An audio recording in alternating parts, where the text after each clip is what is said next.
Monsieur, bonjour et bienvenue aux 12h de ce 8 novembre à la une de l'actualité. Croissance des prix de la production industrielle hors hydrocarbures au deuxième trimestre de l'année en cours selon l'ONS. Elle est boostée par la fabrication des biens intermédiaires métalliques, mécaniques et électriques. Le dernier rapport confirme une tendance générale haussière de l'économie nationale. Les détails dans quelques instants. Pas moins d'1 400 000 dorades royales implantées dans les cages flottantes sur les côtes de Béjaïa. Des investissements de plus en plus nombreux dans l'aquaculture grâce au soutien des autorités. Un secteur porteur en pleine expansion dans le pays.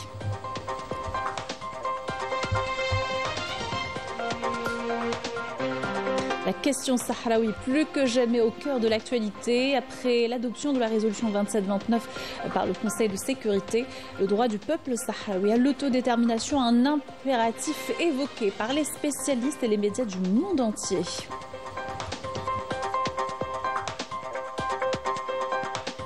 En France, un nouveau scandale de violence touchant le corps de la gendarmerie cette fois, révélé par des médias locaux. Des images choquantes reviennent confirmer la gravité de la situation dans ce pays, en proie à une crise multidimensionnelle.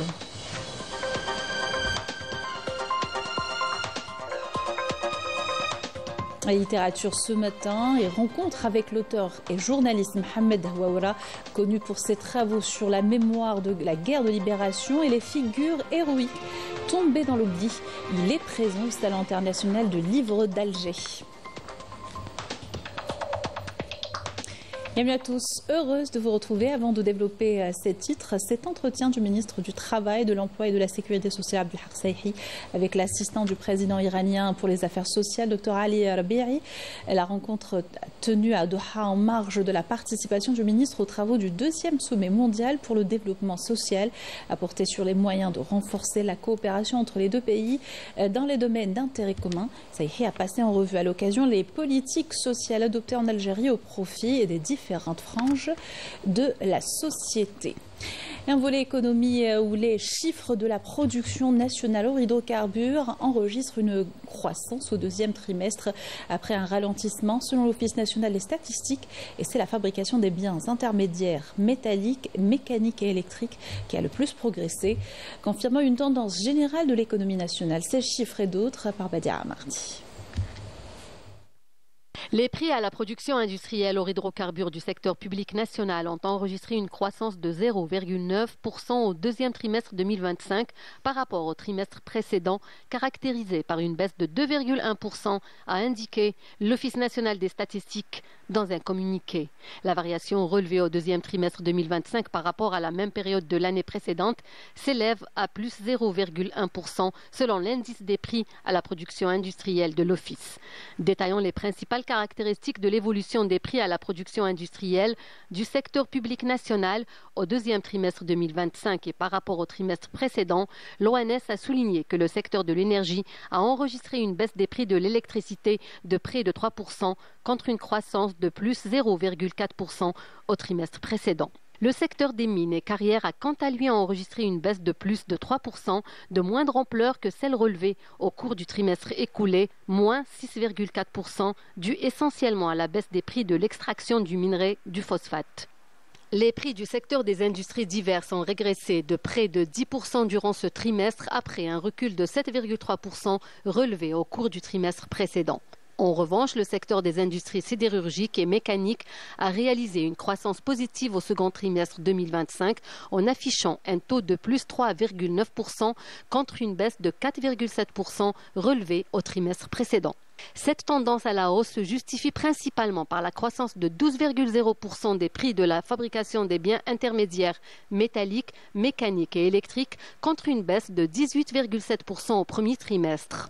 Le reste des secteurs se sont caractérisés par des variations plus ou moins de faible ampleur, notamment les matériaux de construction, les industries chimiques et l'industrie agroalimentaire.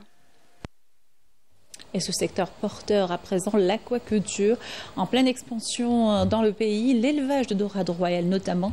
Pas moins d'1 400 000 jeunes spécimens ont été implantés dans les cages flottantes sur les côtes de Béjaïa. Des investissements de plus en plus nombreux grâce au soutien de la direction de la pêche et des ressources halieutiques. Nous dit Aziz Houari et Raouf Habouch. Dans la wilaya de Béjaïa, l'aquaculture est un véritable moteur économique. Des fermes aquacoles se multiplient le long des côtes bougiotes, portées par de jeunes investisseurs. Nous rêvions depuis longtemps de concrétiser ce projet et aujourd'hui ce rêve devient réalité. C'est grâce au soutien des pouvoirs publics que nous avons pu obtenir l'autorisation d'exploitation. Dans cette première phase, près de 3 millions d'alevins de dorades seront mis en élevage avec une capacité de production d'environ 1000 tonnes. Dès l'année prochaine, le projet s'élargira avec 16 cages flottantes supplémentaires. Une fois que les alevins sont mis dans les cages flottantes, les opérations de suivi et de contrôle peuvent commencer. Elles sont effectuées par des vétérinaires et des ingénieurs. Chaque étape est minutieusement surveillée pour garantir un élevage de qualité. L'opération de contrôle a permis de s'assurer que les poissons se portent très bien. Aucun signe de maladie n'a été observé et leur qualité est excellente. Le travail d'engraissement et les opérations de contrôle sont effectuées régulièrement. Les techniciens réalisent un suivi quotidien du comportement des poissons. En tant que plongeurs, nous assurons la surveillance des filets et des cordages, ainsi que les opérations de nettoyage et d'entretien des cages flottantes. Et c'est là que se concrétise l'accompagnement de l'État envers les investisseurs dans ce secteur stratégique. Nous accompagnons la plus grande opération d'élevage de la wilaya, avec près de 1,4 million de juvéniles de dorades royales. Il s'agit là de la 7e opération d'élevage depuis le début de la saison. Une nouvelle phase est prévue dès la semaine prochaine, avec environ 750 000 juvéniles supplémentaires. Ces programmes d'accompagnement ciblés reflètent l'importance majeure que l'État accorde à l'aquaculture, considérée comme un pilier stratégique de l'économie nationale. La direction Oued El Temnia dans la wilaya de Mila, une laiterie mise sur une production 100% locale et surtout 100% bio, y compris pour le fromage. Active depuis 2018, l'unité alimente Mila et les wilayas alentours en lait subventionné et différents dérivés. Reportage de Majda Jahmoud. Entrée en production depuis 2018, cette laiterie implantée à Oued El Temnia à Mila tourne à plein régime. Avec une matière première 100% lait de vache collecté localement, elle alimente la wilaya de Mila en lait subventionné et plus de 5 wilayas en différents produits laitiers, notamment les fromages. Nous collectons actuellement plus de 40 000 litres par jour à Mila et dans les wilayas limitrophes. Nous sommes arrivés à une capacité de production de 60 tonnes mensuellement. Notre spécialité, c'est le lait subventionné ainsi que tout type de fromage qui, avant, était importé. Aujourd'hui, nous les produisons localement. تستورد يوم الايام الان راهي صناعه محليه 100%. رانا هنا نخدموا بليزيور تيب دو فروماج، نخدموا بون لي فروماج غودا ايدام، نخدموا لي مازدام، لي فروماج اباط بريسي ديستيني لا فونت، نخدموا بها لو فون دي لي بورسيون لا بار. دونك سي يونيتي تاع ماسير بروميير وبدينا نخدموا ان شاء الله ثاني produit fini destiné directement au consommateur. رانا نخدموا uniquement le lait de vache à 100%. Donc le produit تاعنا il est naturel, ما كان فيه ni conservateur ni additif alimentaire, ni coagulant ni épaississant, donc راهو 100% bio. Avant d'être conditionné, le lait passe par un contrôle strict au laboratoire afin de vérifier sa qualité. On réceptionne le lait, on sélectionne la bonne qualité. Ensuite, on fait le test d'antibiotiques. Il faut être un test négatif. On va dire l'acidité du lait. On répond d'une norme ISO de l'acidité de 16 à 18 degrés d'ornique. Ensuite, on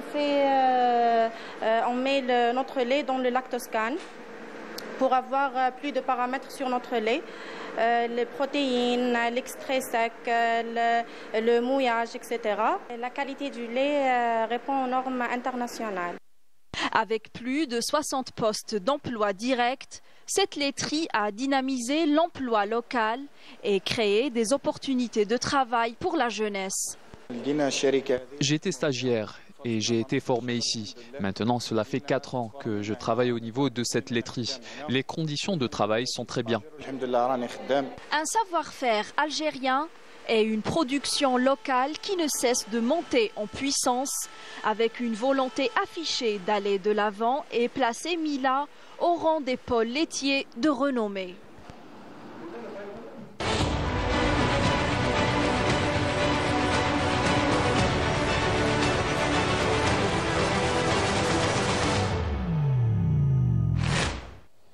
La révolte populaire ne faiblit pas au Maroc, mais elle est violemment réprimée par le Marzen.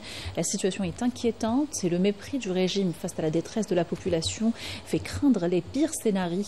Pourtant, les Marocains ne réclament que des droits élémentaires, se garantissant une vie digne en toute sécurité. Témoignage à suivre dans ce sujet de Meissal Boual.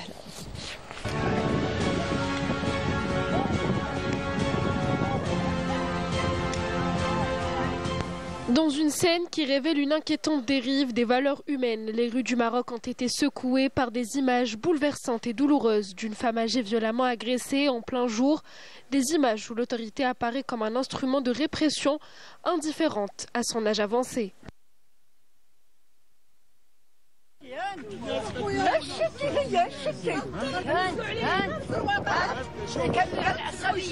La machine répressive du Marzen semble avoir atteint un degré de dureté tel que la dignité humaine elle-même est devenue une cible légitime de répression.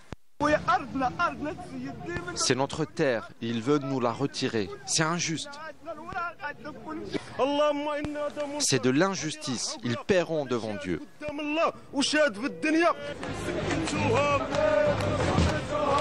Sous des slogans administratifs fragiles se poursuit un processus de déplacement forcé des citoyens, une politique qui se répète de manière choquante et suscite une large indignation populaire.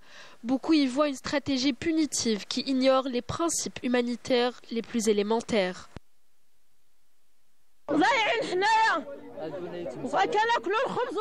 On est perdu, on se nourrit de terre et de pain, nos enfants sont fatigués, ils ne dorment jamais.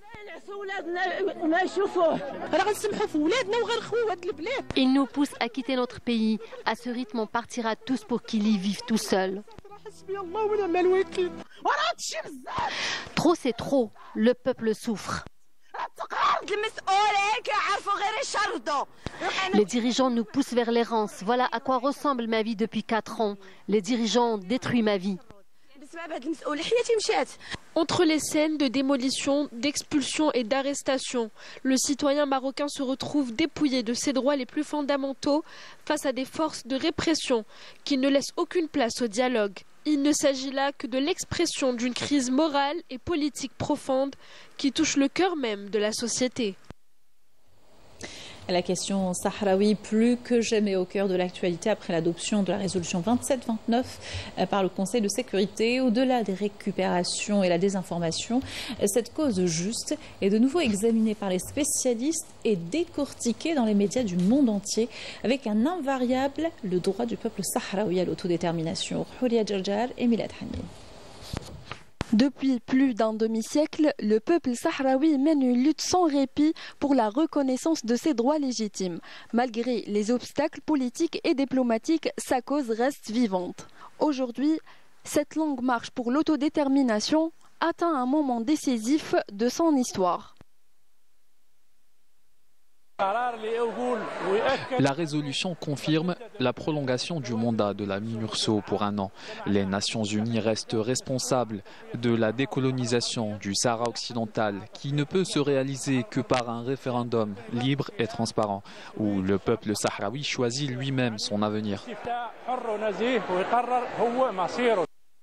Face à la résolution 2797 du Conseil de sécurité, le peuple sahraoui a réagi avec prudence et fermeté. Les voix de la liberté s'élèvent, non à l'occupation, oui à l'indépendance et l'autodétermination.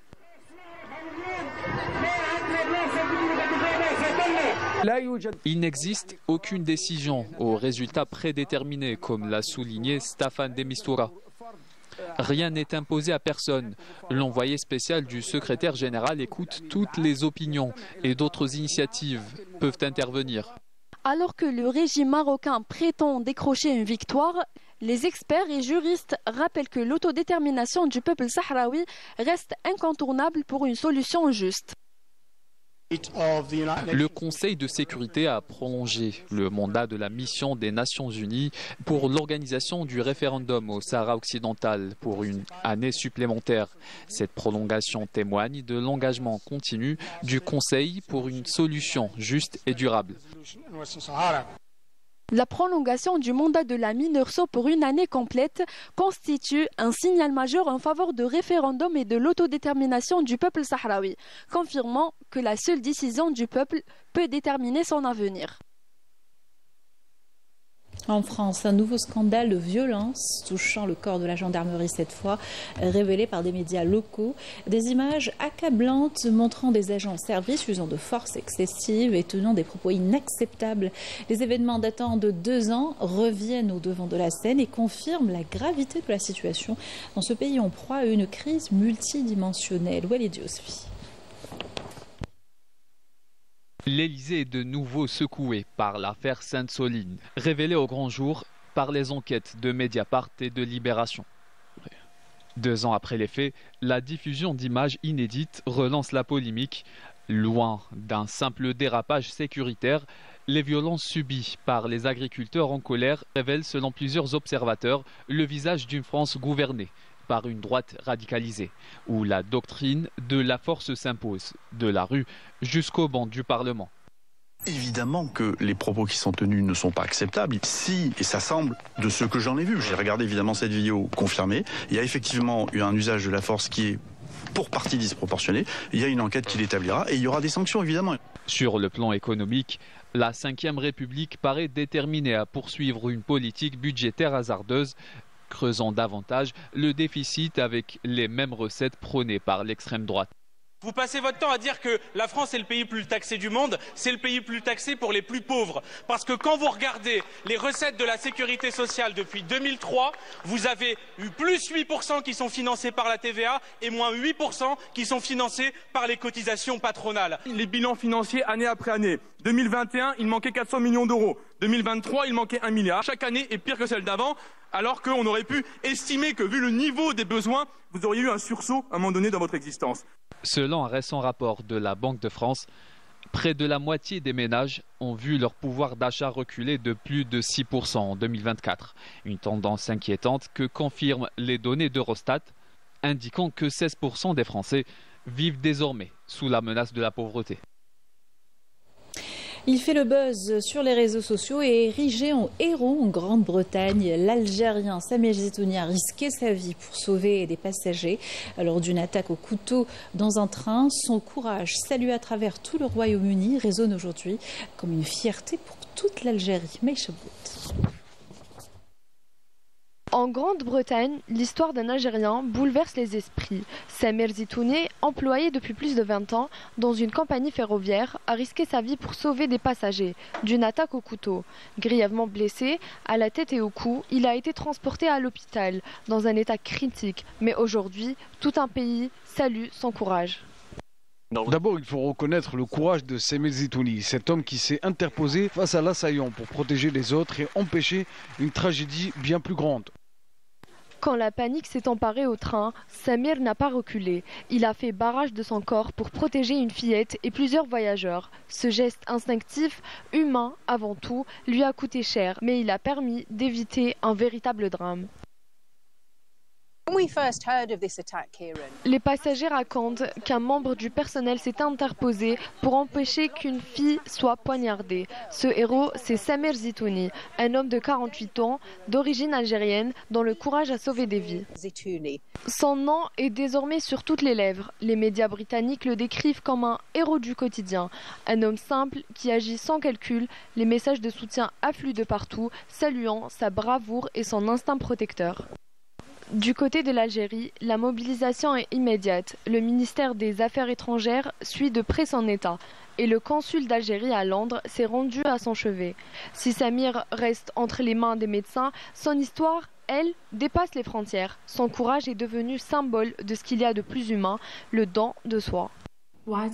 Il a risqué sa vie pour sauver celle des autres. C'est un héros. Son nom est Samir Zitouni. Aujourd'hui, des voix s'élèvent au Royaume-Uni pour lui remettre la George Cross, la plus haute distinction civile du pays, une reconnaissance méritée pour un Algérien dont le courage a uni, l'espace d'un instant, tout un peuple autour d'un même mot, respect. À Gaza, les Palestiniens tentent de retrouver un semblant de normalité après 2 années de génocide et de destruction massive. Conscients de l'importance du savoir, les Gazaouis reprennent tant bien que mal les routes des écoles ou ce qu'il en reste plutôt. L'université Al-Azhar, par exemple, accueille de nouveau les étudiants dans un campus meurtri mais résilient. Correspondance de Salam Al-Awadi et commentaire de Badia Amandi. Après 2 ans d'arrêt des suites de la guerre génocidaire qui a tout détruit sur son passage, les étudiants gazaouis reprennent le chemin de l'université. Al-Azhar a rouvert ses portes dans une ambiance qui démontre l'attachement des Palestiniens à la vie et à la reconstruction de leur pays décimé. Nous avons décidé de rouvrir l'université dans ces conditions difficiles pour redonner l'espoir aux étudiants qui veulent reprendre les études. Lorsque nous sommes revenus de notre déplacement forcé vers le sud, l'université n'était plus que des enceintes vides, ce qui nous a poussés à prendre une décision ferme pour aller de l'avant.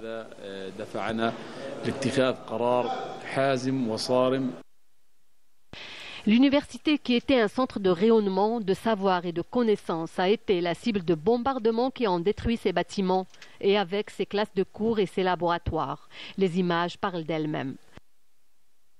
Malgré cette situation, l'administration de l'université a pris toutes les mesures pour renouer avec les cours. Nous sommes contents des résultats de l'orientation et heureux que l'université d'Al-Azhar rouvre ses portes. Nous poursuivrons nos rêves. Lorsque nous nous sommes rendus à l'université, nous avons su qu'il y a un espoir de renaître. Malgré les séquelles de la guerre, les étudiants sont revenus à l'université heureux de reprendre leurs études. Leurs parents ont eux aussi exprimé leur joie de la reprise des cours, considérant qu'avec le savoir et la détermination, Gaza saura se relever. Elle rebondira et effacera les traces indélébiles du génocide. Littérature à présent et la rencontre du jour au Salon international du livre d'Alger est avec l'auteur et journaliste Mohamed Houawara, connu pour ses travaux sur la mémoire de la guerre de libération. Il s'est surtout consacré à des figures héroïques tombées dans l'oubli. Plus de détails dans ce portrait signé Amira Sefta. Dans le tumulte feutré du Salon international du livre d'Alger, les mots se mêlent aux voix, les pages bruissent de mémoire. Parmi les écrivains présents, Mohamed Houawara attire les regards. Journaliste et auteur, il consacre sa plume à celles et ceux que l'histoire a oubliés. J'écris sur l'histoire par amour à mon pays, d'abord, par amour à ma région, et aussi en hommage à ces gens, ces femmes et ces hommes qui se sont sacrifiés. Avec Yamina Odaï, l'héroïne, il redonne vie à une combattante effacée, symbole du courage au féminin et de la fidélité à la patrie. On a ramené après 10 jours de torture, et on m'a ramené accroché devant ses compatriotes. Le capitaine français qui était à côté d'elle. On a crié, on a appelé les citoyens qui étaient autour d'elle, les femmes et hommes, accompagnés de cette femme qui était accompagnée de leurs enfants. Je parle en arabe. شوفوا فرنسا انا امراه ما عنديش سلاح شوفوا كيفاش راهم دايرين فيا. Là, elle se tourne vers le capitaine après avoir passé 10 jours torturée. Elle se tourne vers le capitaine et lui crache sur la figure. Une fois qu'elle lui a craché sur la figure, les militaires français ont insulté ses compatriotes pour les disperser dans l'Omrov. Donc, on l'a ramené on l'a battu. C'était le 28 octobre 1957. Dans Ahmed Noufi, un shahid cherchellois.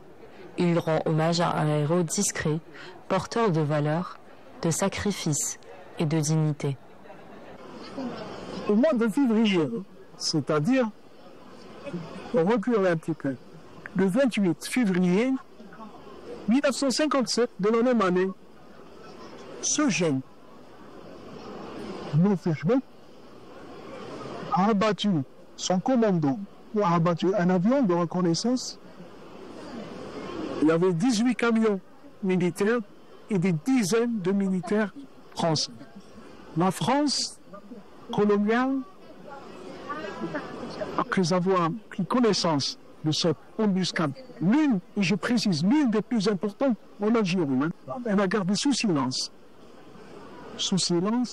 pour ne pas évoquer, parce que c'est une humiliation. Noufi Ahmed n'a pas fait l'école de guerre. Il a su organiser une embuscade. Il a décimé, il a humilié cette France de l'OTAN, cette puissance militaire, avec ces éléments, ces journées. Bien sûr. Deux destins, deux voix, un même fil. La mémoire algérienne, celle qui ne s'éteint jamais. Par son écriture sensible et son regard de témoin, Mohamed Houawira transforme le passé en présence. Il nous rappelle que la liberté d'aujourd'hui porte encore l'écho de ses vies données pour l'indépendance de l'Algérie. Ici, aussi là, entre les pages et les souvenirs, ces livres résonnent comme un acte de reconnaissance. Une promesse murmurée à travers les mots, ne jamais oublier. Sport football pour terminer, et on va jouer aujourd'hui et demain pour le compte de la 11e journée de Ligue 1 Mobilis. Le MC Alger, leader actuel du championnat, entend préserver sa belle dynamique en visant un 7e succès de rang sur le terrain de la Lanterne Rouge, le MC El Beyed. Le Serbe Belouizdad, lui, et l'USM Alger s'affronteront dans un derby indécis. Les détails de cette journée par Ramzi Mohamedi. De très belles empoignades ce samedi pour le compte de la 11e journée du championnat de Ligue 1. Le match entre le CRB et l'USMA sera le match à l'affiche de cette journée qui verra les Belouizdadi croiser le fer avec les usmistes qui partagent avec eux la 6e place. Les poulains de Ramovic espèrent venir à bout des Rouges et Noirs qui restent sur une belle série de 3 victoires de rang. Pour sa part, le MB87 aura à cœur de mettre un terme à une période de disette et une série de 4 matchs sans victoire, alors que le MCO se déplacera à Ouargla pour confirmer sa bonne santé. Le Sétif voudra confirmer le bon résultat acquis à Alger face à Ben Aknoun en accueillant l'Olympique Akbou qui voyage bien. En recevant l'USM Mostaganem, l'USM Khenchela tentera d'engranger leur 3e victoire de la saison et améliorer du coup leur classement. Enfin, demain, le leader actuel du championnat, le MCA, se déplacera chez la Lanterne Rouge El Bayed, alors que l'AS Ochlef accueillera Ben Aknoun.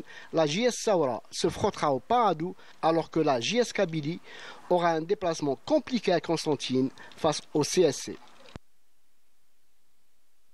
Voilà qui termine ce journal. Merci de l'avoir suivi. Excellente journée sur Canal Algérie.